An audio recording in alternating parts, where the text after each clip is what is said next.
Hello welcome to Sai మౌంట్కస్ world. ఈ వీడియోలో లక్ష్మీదేవికి ఎంతో ప్రీతికరమైనటువంటి తామర ఒత్తులను మా ఇంట్లో ఏ విధంగా తయారు చేసుకుంటామో చూసేయండి. ఇక తామర పువ్వు యొక్క కాడను సన్నగా తుంచితే వీడియోలో చూపిస్తున్నటువంటి విధంగా సన్నం తీగలా అయితే ఏర్పడుతుంది. ఆ సన్నటి పోగులన్నిటిని కలుపుగా ఒక ఒత్తుగా అయితే ఏర్పడుతుంది.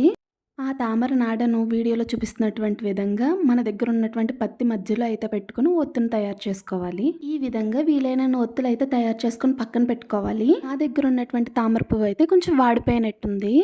అదే తామర పువ్వు తాజాగా ఉన్నట్టయితే ఈ తామర ఒత్తులు అనేవి ఇంకా బాగా వస్తాయి. కాబట్టి మీలో ఎవరైనా ఈ తామర ఒత్తులను తయారు చేసుకుందాం అనుకుంటే తామర పువ్వు అనేది తాజాగా ఉండేటట్టు చూసుకోండి.